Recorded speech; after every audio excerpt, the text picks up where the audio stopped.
Mark Douglas की किताब trading in the zone के कुछ ज़रूरी हिस्सों पर बात कर रहे हैं। दिलचस्प बात यह है कि ये चार्ट्स या आप जानते हैं एंट्री एग्जिट पॉइंट्स के बारे में नहीं है।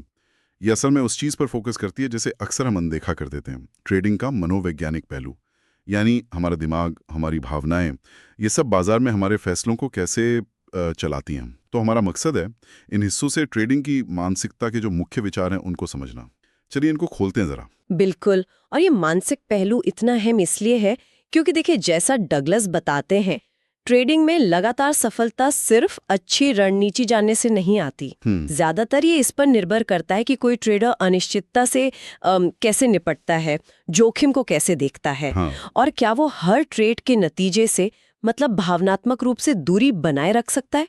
ये शायद तकनीकी विश्लेषण से भी ज्यादा मुश्किल हो सकता है। सही कहा। तो पहला एक तरह से चौंकाने वाला विचार जो इन हिस्सों से निकलता है, असली दुश्मन बाजार नहीं है। अच्छा। हाँ, बल्कि हमारा अपना मन है। ये बात मुझे काफी सोचने पर मजबूर करती है। जैसे गलत होने का डर है ना, या पैसा खोने का डर, हमेशा सही साबित होने की जरूरत। हाँ, वो ईगो वाली बात। बिल्कुल। या फिर मान लीजिए कोई बड़ी जीत हुई तो उसके बाद एकदम जरूरत से ज्यादा आत्मविश्वास। हाँ, ओवर कॉन्फिडेंस। और अगर हार गए तो वो बाजार से बदला लेने वाली भावना। डगलस कहते हैं कि ये भावनाएं बिल्कुल वैसी हैं जैसे शीशे पर धूल जमी हो। हाँ, और वो धूल हमें बाजार को साफ साफ देखने ही नहीं देती जैसा वो असल में है। हाँ, बिल्कुल। और ये सिर्फ महसूस करने की बात नहीं है। डगलस का तर्क है कि ज्यादातर ट्रेडर रणनीतियों की कमी से नहीं हारते। अच्छा, तो फिर वो हारते हैं अपनी इन्हीं अनियंत्रित भावनात्मक प्रतिक्रियाओं की वजह से। पैसा वहीं गंवाते हैं। और यहीं पर वो संभावनाओं में सोचने का शक्तिशाली विचार सामने आता है, प्रोबेबिलिस्टिक थिंकिंग। हाँ, डगलस जोर देते हैं कि ट्रेडिंग में हर एक क्षण, हर ट्रेड का नतीजा वो अनिश्चित है, जैसे सिक्का उछालना। तो किसी एक ट्रेड के सही या गलत होने पर अपनी भावनाएं लगाने के बजाय हमें संभावनाओं पर ध्यान देना चाहिए। अच्छा, यानी लॉन्ग टर्म में सोचना। बिल्कुल। मतलब अगर हमारी रणनीति में थोड़ी बढ़त है, जिसे एज कहते हैं, तो बहुत सारे ट्रेड्स के बाद नतीजा हमारे पक्ष में होगा, भले ही बीच में कुछ हारें क्यों ना हो। हाँ, बिल्कुल। और ये नजरिया, ये सोच डर को काफी हद तक कम कर देती है। तो इसका मतलब ये हुआ कि कौन सी रणनीति इस्तेमाल की जा रही है ये मायने नहीं रखता, बस मानसिकता ठीक होनी चाहिए। नहीं, ऐसा भी नहीं है। एक परखी हुई रणनीति जिसमें थोड़ी बढ़त हो वो तो जरूरी है ही। ओके।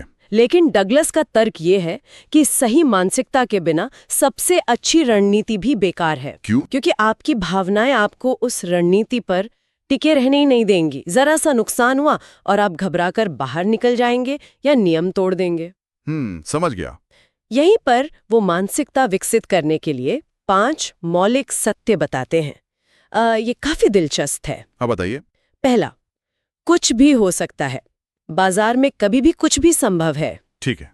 दूसरा, पैसा बनाने के लिए ये जानना जरूरी नहीं कि आगे क्या होने वाला है। ये थोड़ा अजीब लगता है, बिना जाने कैसे? हाँ, ये एज और संभावनाओं वाली बात से जुड़ा है।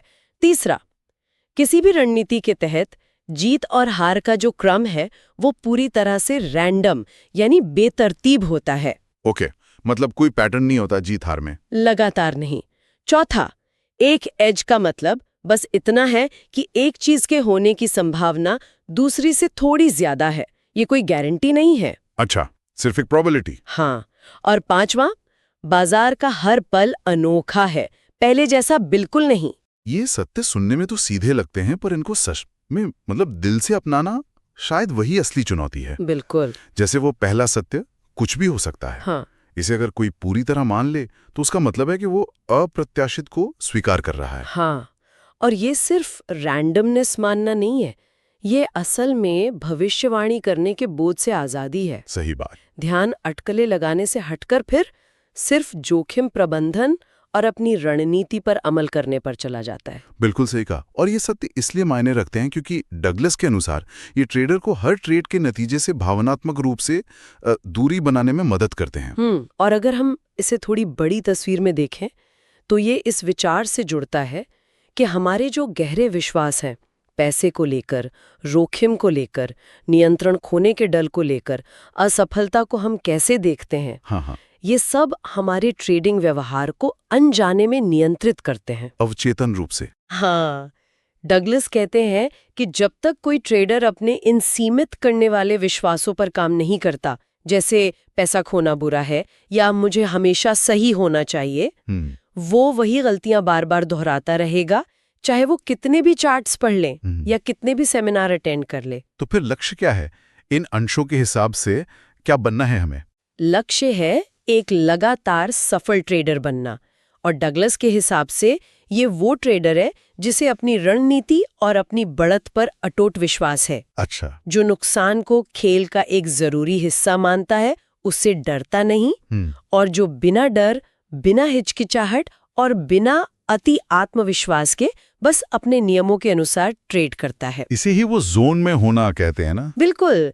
जोन एक ऐसी मानसिक स्थिति जहां निर्णय एकदम सहजता से, शांति से और प्रभावी ढंग से लिए जाते हैं, जैसे सब कुछ अपने आप हो रहा हो। एक फ्लो स्टेट जैसा लगता है ये तो। काफी हद तक। और इस जोन तक पहुंचने के लिए डगलस कुछ ठोस मानसिक अभ्यास भी सुझाते हैं। जैसे हर ट्रेड के बाद अपनी भावनाओं और विचारों को लिखना, एक जर्नल बनाना, ताकि आप अपने पैटर्न पहचान सकें। अच्छा, सेल्फ अवेयरनेस के लिए। हाँ, और एक स्पष्ट नियमों पर आधारित ट्रेडिंग प्लान बनाना और फिर कड़ाई से उसका पालन करना, चाहे मन कुछ भी क्यों न कहे। अनुशासन। बिल्कुल। और सचेतनता यानी माइंडफुलनेस का अभ्यास करना, अपने विचारों और भावनाओं को बस देखना सीखना बिना उन पर प्रतिक्रिया दिए, ताकि वो हमें कंट्रोल ना कर सके। यहाँ एक दिलचस्प बात और है। डगलस सुझाव देते हैं कि अपनी पहचान को मुनाफा कमाने वाले से बदलकर प्रक्रिया को सटीकता से निष्पादित करने वाले के रूप में देखा जाए। अच्छा, यानी फोकस प्रोसेस पर, रिजल्ट पर नहीं। हाँ, मुनाफा फिर उस सही प्रक्रिया का उपउत्पाद बन जाता है, न कि वो मुख्य लक्ष्य रहता है। तो इस सब का निचोड़ क्या निकलता है, अगर हम सार देखें तो? मेरे ख्याल से इन अंशों का मुख्य संदेश यही लगता है कि ट्रेडिंग जितना हम सोचते हैं उससे कई ज्यादा एक मानसिक खेल है। सफलता इस बात पर कम निर्भर करती है कि कोई क्या जानता है, यानी कितनी रणनीतियां या तकनीकें, और इस बात पर ज्यादा कि वो कैसे सोचता है और अपनी भावनाओं को कैसे संभालता है। हाँ, जैसा कि मार्क डगलस ने कहा भी है, शायद सबसे अच्छे ट्रेडर्स सही होने की कोशिश नहीं करते, वो पैसा बनाने की कोशिश करते हैं। ये फर्क बहुत बड़ा है। बिल्कुल, और ये वाकई एक महत्वपूर्ण सवाल भी उठाता है। ये देखते हुए कि ये स्रोत, प्रक्रिया और मानसिकता पर इतना ज्यादा जोर देते हैं बजाय सीधे परिणाम के, तो क्या जीवन के दूसरे क्षेत्रों में भी जहां अनिश्चितता और जोखिम शामिल हैं, जैसे मान लीजिए करियर बदलना या कोई नया बिजनेस शुरू करना, यहाँ तक कि रिश्तों में भी, क्या वहां भी परिणाम की चिंता करने के बजाय प्रक्रिया पर, तैयारी पर और अपनी मानसिक दृढ़ता पर ध्यान केंद्रित करना ज्यादा फायदेमंद हो सकता है? ये सोचने वाली बात है। प्रक्रिया पर फोकस, परिणाम पर नहीं। शायद यही कुंजी है।